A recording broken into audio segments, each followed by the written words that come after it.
मी मुलाला बघितल्याशिवाय लग्नाला होकार देणार नाही. आधी त्या मुलाचा फोटो दाखव आई, मग मी ठरवेन. आईने जान्हवीकडे बघितले. ठीक आहे, आम्ही तुझ्यासाठी चांगला मुलगा शोधणार नाही का? जान्हवी रागाने म्हणाली, आई, मला फक्त मुलगा बघायचा आहे. त्याचा फोटो मागून घ्या किंवा मुलाला इकडे बोलवा. आईने रागवले. वेडी आहेस? लाज नाही वाटत? तुझ्या खोलीत जा. बाबा पण आले. माझ्या मुलीला का रागवतेस? जान्हवी बाबाकडे गेली आणि म्हणाली, बाबा, मला मुलगा बघायचा आहे. बाबा हसले आणि म्हणाले, हो बेटा, तुझ्या इच्छेनुसार आम्ही तुझे लग्न करू. उद्या मी त्याचा फोटो मागून घेतो. मुलाचे स्वतःचे हॉटेल आहे, शिकलेला आहे आणि देखणा आहे. पण जान्हवीला मुलगा बघायचा होता. मुलाचा फोटो पाहून जान्हवी हो म्हणाली आणि 15 दिवसातच जान्हवीचे लग्न झाले. जान्हवीचा जोडीदार वैभव नाही कधी एकमेकांना भेटले, नाही बोलले. हे असे पवित्र नाते आहे की आयुष्यात कधीही न भेटलेल्या दोन अनोळखी व्यक्तींचा दोन जीव एक आत्मा होतो. दोघे क्षणार्धात एकमेकांचे जीव बनतात. ती पहिली रात्र होती जेव्हा वैभव खोलीत आला. हातात आईस्क्रीम धरून जान्हवी डोळे खाली करून बसली होती. आईस्क्रीम तर जान्हवीची फेवरेट होती. वैभवला नमस्कार केला. वैभव तिच्या जवळ बसला. वैभवही थोडा लाजला. आईस्क्रीम खाताना म्हणाला, जितके पैसे मी लग्नात खर्च केले तितक्या पैशाने आईस्क्रीम खाल्ली असती. तो जान्हवीचा पदर उचलत म्हणाला, तू खाणार का? सुरुवातीला जान्हवीने लाजून नकार दिला. मग वैभव प्रेमाने म्हणाला, खाली प्रेम वाढेल. त्याने जान्हवीला आईस्क्रीम दिली आणि स्वतः खायला लागला. जान्हवीने सगळी आईस्क्रीम खाल्ली. वैभवने विचारले की सर्व आईस्क्रीम संपवली? जान्हवी हसत म्हणाली, मी तर सगळी खाल्ली. वैभवही हसायला लागला. तू खूप कंजूस आहेस. तू आधी नाही म्हणत होतीस आणि आता बघ पूर्ण संपवलीस. हे आईस्क्रीम 100-100चे होते. वैभव मनाने खूप चांगला आहे हे जान्हवीला पहिल्याच रात्री समजले होते. रात्रभर प्रेमाने भरलेले संवाद चालू होते. आयुष्य त्याच्या खऱ्या वळणावर वळले होते. जान्हवी आणि वैभवच्या लग्नाला आता 6 महिने झाले. जान्हवीच्या भावाचे लग्न होते. जान्हवी ही 4 महिन्याची गरोदर होती. जान्हवी वैभवला म्हणाली, मला माझ्या भावाच्या लग्नाला जायचे आहे. वैभव जान्हवीजवळ बसला आणि म्हणाला, जान्हवी, डॉक्टरांनी तुला लांबचा प्रवास नाही सांगितले. त्यामुळे मला कोणताही रिस्क घ्यायचा नाही. मी तुला लग्नाला पाठवू शकत नाही. जान्हवीला खूप राग आला. वैभव, वेडा झालास का? माझ्या भावाचे लग्न आहे आणि तू मला जाऊ देत नाहीस. तू मला कारमध्ये बसून आरामात घेऊन जाऊ शकतोस. वैभवने जान्हवीचा हात हातात घेऊन प्रेमाने पुन्हा समजावू लागला. जान्हवी, विनाकारण आग्रह का करतेस? डॉक्टरांनी प्रवास करण्यास मनाई केली आहे म्हणून मी तुला जाऊ देऊ शकत नाही. तू बेफिकर आहेस आणि मी तुला कोणाच्या भरोशावर सोडू शकत नाही. असे म्हणत वैभव खोलीतून बाहेर निघून गेला. जान्हवी रडायला लागली. जान्हवीने आपल्या आईला फोन केला. वैभव लग्नाला येऊ देत नाही आई. आईने तिला समजावले, बेटा, जर तो म्हणतो तर येऊ नकोस. पण जान्हवीचा भाऊ हट्ट करू लागला. वैभव जिजू माझ्या बहिणीला का येऊ देत नाही? जान्हवीचा भाऊ रात्री त्यांच्या घरी आला. वैभवही घरीच होता. तो म्हणाला, 4 दिवसांनी मेहंदी आहे आणि मी जान्हवीला घ्यायला आलो. वैभवने जान्हवीकडे पाहिलं. जान्हवी, मी काय सांगितले होते तुला? जान्हवी मान खाली करून किचनमध्ये निघून गेली. वैभवला खूप राग आला होता, पण स्वतःला सावरले आणि खिशातून 2000 रुपये काढले. ते पैसे जान्हवीला देत म्हणाला, अजून हवे असतील तर घे, मी उद्या येईन. जान्हवी खूप खुश होती. वैभवने जान्हवीला मिठी मारली आणि म्हणाला, काळजी घे स्वतःची. मग जान्हवी लग्नाला गेली. मेहंदीच्या रात्री जान्हवीची आत्याची मुलगीही आली होती. त्या दोघींनी डान्स केला, खूप मजा केली. लग्नाच्या दिवशी भावाच्या लग्नाची वरात मुलीच्या घरी पोचली तेव्हा पाऊस पडत होता. पूर्ण रस्त्यात चिखल होता. जान्हवीचा पाय घसरला आणि पडली. ती पडताच तिच्या पोटात दुखू लागले. जान्हवी जोरजोरात रडू लागली. जान्हवीला पटकन दवाखान्यात नेले. जान्हवी वेदनेने ओरडत होती. वैभवला फोन करून जान्हवीबद्दल सांगितले. वैभव घाबरला. त्याने पटकन हॉस्पिटल गाठले. डॉक्टर जान्हवीला इमर्जन्सी वॉर्डमध्ये घेऊन गेले. वैभव खूप अस्वस्थ झाला. हृदयाचे ठोके नियंत्रणाबाहेर होते. जिभेवर देवाचा नामजप चालू होता. बाकी सगळे लग्नाच्या आनंदात मग्न होते, पण इकडे वैभव चिंतेत उभा होता. थोड्या वेळाने डॉक्टर बाहेर आले. सॉरी म्हणत डॉक्टरांनी सांगितले, तुमचा मुलगा मेला आहे. वैभव खुर्चीवर जणू निर्जीव होऊन बसला. स्वतःला धीर देत तो पटकन जान्हवीच्या रूममध्ये गेला. जान्हवी रडत होती. वैभवला पाहून तिने तोंड फिरवले. वैभव जान्हवीजवळ बसला आणि तिच्या डोक्यावर हात फिरवत म्हणाला, गप्प बस, रडणं थांबव, ही देवाची इच्छा होती. जान्हवी ढसाढसा रडायला लागली. वैभव, मला माफ कर, माझ्याकडून चूक झाली. वैभव जान्हवीचे अश्रू पुसत म्हणाला, अगं रडू नकोस, देवाची इच्छा होती, शांत हो. जान्हवी आपल्या मुलाची आणि वैभवची स्वतःला अपराधी समजत होती. वैभवने जान्हवीचे डोके त्याच्या मांडीवर ठेवले. जान्हवी गप्प बैस, आता रडू नकोस, बघ मी तुझ्याजवळ आहे. आणि जान्हवीला घेऊन घरी गेले. लग्नही झाले, सगळे घरी आले. जान्हवीची तब्येत विचारू लागले. जान्हवी स्वतःलाच दोष देत होती.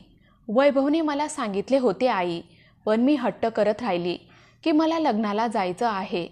त्याचं ऐकलं असतं तर कदाचित आज माझे मूल गमावले नसते. वैभव समजत होता जान्हवी मनातल्या मनात स्वतःलाच गुन्हेगार समजत आहे. म्हणून वैभव जान्हवीला प्रेमाने समजावत होता, अगं वेडी, स्वतःला त्रास देऊ नकोस, ही देवाची इच्छा होती. देव आपल्याला पुन्हा मूल नक्कीच देईल. जान्हवी वैभवच्या डोळ्यात पाहत होती. वैभव, तू खूप चांगला आहेस, मला रागवले नाही, तू काहीच बोलला नाहीस. वैभवने एक दीर्घ श्वास घेतला. तो हसत म्हणाला, जान्हवी, तू माझं ऐकलंच नाहीस तेव्हा आता काही बोलून काय उपयोग. जान्हवी समजत होती वैभवचा राग. 1 वर्षानंतर देवाने त्यांना मुलगा दिला. सगळ्यांना खूप आनंद झाला. वैभव बाळाला कुशीत घेऊन नाचायला लागला. वैभवच्या डोळ्यात आपल्या मुलाच्या प्रेमापोटी अश्रू तरळले. जान्हवी बेडवर झोपून पाहत होती. आयुष्यात चांगले दिवस येतात, पण अक्कलमंद तोच असतो जो परिस्थितीशी जुळवून घेणारा असतो. वैभवचे 2 भाऊ होते, जे वैभवपेक्षा श्रीमंत होते.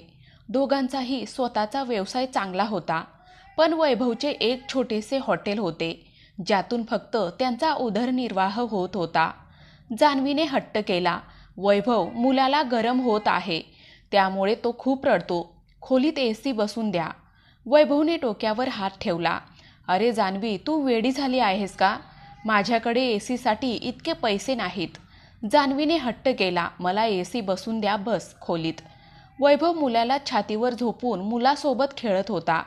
जान्हवी फक्त AC लावण्यावर ठाम होती. वैभवने जान्हवीचा हात धरून जवळ घेतलं. माहीत नाही का तू इतकी जिद्दी आहेस. मी AC लावतो, हे घे. झोपला माझा राजकुमार, त्याला झोपवून दे. 2 वर्षानंतर देवाने त्यांना मुलगी देखील दिली. दोघेही खूप आनंदी होते. वैभव प्रत्येक चांगल्या वाईट इच्छा पूर्ण करायचा, पण तरीही छोट्या छोट्या गोष्टीवरून भांडायचे. मुलगा 4 वर्षाचा झाला होता. मुलगी लहान होती. वैभवचे हॉटेलचे काम नीट चालत नव्हते. वैभव थोडा चिंतेत होता. घरी आल्यावर बघितले तर त्याच्या मुलाने त्याचा लॅपटॉप तोडले होते. जान्हवी मोबाईलमध्ये व्यस्त होती. वैभवने पाहिले तर लॅपटॉप तुटलेला होता. वैभव ओरडून म्हणाला, जान्हवी, हे काय आहे? जान्हवीने पाहिलं. हे तुझ्या लाडक्या मुलाने तोडला आहे. वैभव आधीच रागात होता. त्याने जान्हवीला शिवीगाळ करत म्हणाला, तुझं डोकं काम करत नाही का? त्यात माझा सर्व डेटा होता. तू वेडी आहेस का? जा जेवायला आण. जान्हवी रागात म्हणाली, मी तुझी मोलकरी नाही. पूर्ण दिवसभर मुलांना सांभाळून आणि मग तू मला शिवी देतोस. दिवसभर एवढं काम करायचं आणि कदर इतकीशी आहे तुझ्याकडे, आणि वरून मला शिव्या देतोस. जान्हवीने जेवण आणले. जेवणात वांग्याची भाजी बनवलेली होती. वैभवने वांग्याची भाजी बघून ओरडून म्हणाला, तुझं डोकं खराब आहे का? मी तुला किती वेळा समजावले आहे की मी वांगी खात नाही. वैभवने रागात ताट उचलून फेकून दिले आणि उठून बाहेर निघून गेला. तेवढ्यात मुलाने काचेचा ग्लास तोडला, जो त्याच्या हाताला लागला. खूप रक्त येत होते. जान्हवीने आपल्या मुलाला हाताने 2-3 चापट मारली. खूप कंटाळली आहे मी तुम्हा बाप आणि मुलाला बघून. रडतच मुलाला उचलून खोलीत घेऊन गेली आणि रडतच बोलत होती, 5 वर्ष झाली या व्यक्तीसोबत राहून, काही कदर नाही. आपल्या मुलाच्या जखमेवर मलम लावत होती आणि तेवढ्यात मुलगी भुकेने रडू लागली. मुलीला कुशीत घेतले. हा व्यक्ती असाच वागत राहिला तर जगणे कठीण होऊन बसेल. वैभव रात्रभर बेपत्ता राहिला. जान्हवीनेही फोन करून विचारले नाही. जान्हवीने तिच्या आईला सांगितले की आजकाल वैभव नाही खर्चाला पैसे देतो, नाही चांगला बोलत आहे, बस शिवीगाळ करत आहे. आई म्हणाली, बरं आम्ही बोलतो त्याच्याशी. वैभवला वाटले की त्याने जान्हवीशी खूप वाईट वागलो. आज मी घरी जाऊन जान्हवीला सॉरी म्हणणार आहे. घरी आल्यावर पाहिले तर जान्हवीचे आई वडील आणि काका घरी येऊन बसले होते. वैभवने जान्हवीकडे बघितले. जान्हवी गप्प होती. वैभवने सगळ्यांना नमस्कार केला. त्यानंतर चर्चा सुरू झाली. आई जरा रागात म्हणाली, का बेटा तू खर्च देत नाहीस? जान्हवीला शिव्या का देतोस? वैभवला खूप राग आला. आम्ही दोघांनी घरचे प्रश्न सोडवले असते. वैभव रागाने म्हणाला, मी तिला सर्व काही देतो, तिला बस तमाशा करायचा आहे. जान्हवीही रागात होती. तीही रागात म्हणाली, तुम्ही काय देता मला? जे महिन्याला 10,000 रुपये देता, ज्यात दोन्ही मुलांच्या गरजाही पूर्ण होत नाही. माझ्यावर उपकार करता का? तुझ्याच मुलांवर खर्च करते ना? वाद इतका वाढला की वैभवने सर्वांसमोर जान्हवीला चापट मारली. जान्हवीच्या आईला ते सहन झाले नाही. ती आपल्या मुलीसोबत दोन्ही मुलांनाही सोबत घेऊन गेली. वैभवनेही त्यांना थांबवले नाही आणि जान्हवी नाराज होऊन निघून गेली. जान्हवीला थप्पड जास्त जोराने लागला होता. तिच्या गालावर बोटं उमटले होते. तिची आईसुद्धा रडायला लागली. माहीत नाही या व्यक्तीने आधीही किती अत्याचार केले असतील माझ्या मुलीवर.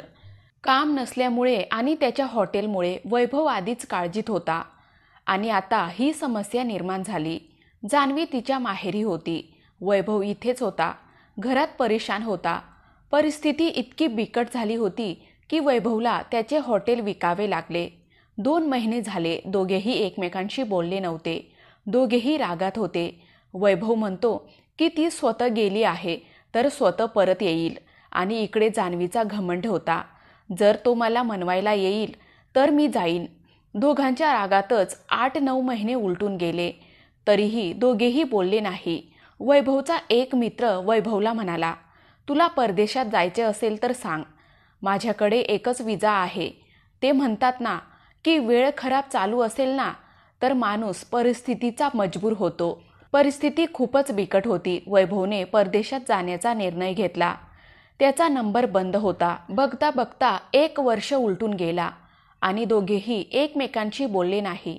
जान्हवी तिच्या भावाकडून मुलांसाठी दूध किंवा इतर आवश्यक वस्तूंसाठी पैसे घेत असे. भाऊ किती दिवस खर्च पुरवणार? त्यांचे स्वतःचेही मुलं होती. जान्हवीच्या मुलांनी काही नुकसान केले किंवा तोडले तेव्हा जान्हवीची वहिनी खूप बोलायची, तिला टोमणे मारायची. जान्हवीही हालाताची मजबूर होती. तिच्या वहिनीचे बोलणे शांतपणे ऐकायची. ती कोणाला काहीच सांगू शकत नव्हती. दिवाळीचा सण होता. जान्हवीने भावाला सांगितले की मला पैसे हवे होते, मुलांसाठी नवीन कपडे घ्यायचे आहेत. तिची वहिनी म्हणाली, आमच्याकडे फालतू खर्चासाठी पैसे नाहीत.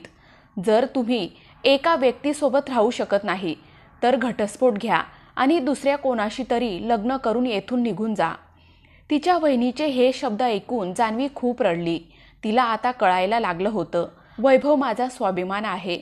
तिकडे दुबईत मुलांची आठवण करून वैभवही खूप रडायचा. जान्हवी, तू खूप वेडी आहेस. काही मोठी गोष्ट नव्हती आणि तू काय केलं हे. इकडे जान्हवीच्या भावाने जान्हवीसाठी एक माणूस बघितला, ज्याची पत्नी मरण पावली होती. त्याचे 4 मुलं होती. तिच्या भावाने जान्हवीला सांगितले, बस वैभवला घटस्फोट दे आणि या माणसाशी लग्न करून सेटल हो. जान्हवीचे डोळे अश्रूने ओले झाले होते. पटकन मोबाईल काढला आणि वैभवला फोन केला, पण नंबर बंद होता. जान्हवी रडायला लागली, मला फक्त वैभवकडे जायचे आहे, मला कोणाशी लग्न करायचे नाही. दुसरीकडे वैभवच्याही मनात दुःख होते. त्याने विचार केला की माझी जान्हवी भोळी आहे, थोड्या थोड्या गोष्टीवर नाराज होते ना, मीच माफी मागणार तिची. तो तिकीट काढून भारतात परतला. जान्हवी रडत रडत देवाकडे तिच्या पापाची आणि चुकीची माफी मागत होती. मला माफ कर आणि माझा वैभव मला परत दे. रात्रभर रडत राहिली. सकाळी मुलाला दूध देत असतानाच दारावरची बेल वाजली. तिच्या वहिनीने दार उघडले. समोर पाहिले तर वैभव उभा होता. जान्हवीची नजर वैभववर पडली आणि तिच्या हातातून दुधाचा कप सुटला. धावत जाऊन तिने वैभवला मिठी मारली आणि जोरजोरात रडू लागली. वैभव, मी तुझ्यावर खूप प्रेम करते, वैभवचे पाय धरून म्हणाली. वैभव, मला माफ कर. वैभवनेही जान्हवीला उठवले, तिचे अश्रू पुसले आणि म्हणाला, तू पण मला माफ कर माझी जानू. मी रागात तुला खूप बोललो होतो. मुलांनाही मिठीत घेऊन लाड करू लागला. जान्हवी तिच्या भावाच्या आणि वहिनीच्या डोळ्यात बघत अभिमानाने म्हणाली, माझा परमेश्वर, माझा साथीदार माझ्यासोबत आहे. तुम्हा सर्वांचे खूप खूप आभार. ती वैभवसोबत घरी परत आली. दोघेही सर्व काही विसरून आनंदाने राहू लागले. पण त्यांनी या समाजाला बरंच काही सांगितलं. भावनांमध्ये वेगळे होणे खूप सोपे आहे, पण वेगळे होऊन जीवन जगणे खूप कठीण आहे. जो आत्मा एक साथीदार महसूस करू शकतो, तो इतर कोणालाही समजू शकत नाही. चुकीचे निर्णय घेऊन आयुष्य वाया घालवू नका. हे सर्व वेळेनुसार बदलत जाते. होय, जर नाही बदलले तर कोणाला राग आला किंवा गर्व असेल तर पुन्हा उशीर होण्यापूर्वी जा आणि एकमेकांना समजून घ्या. माझ्या कथेने एका व्यक्तीच्याही हृदयात घर केले तर माझा हेतू पूर्ण होईल. आजकाल छोट्या छोट्या गोष्टीवरून घरे उद्ध्वस्त होत आहेत. थोडं सहन केलं तर अशी घरं उद्ध्वस्त होणार नाहीत. तर मित्रांनो, तुम्हाला आमची आजची कथा आवडली असेल तर लाईक करा, शेअर करा आणि चॅनलला सबस्क्राईब करायला विसरू नका. धन्यवाद.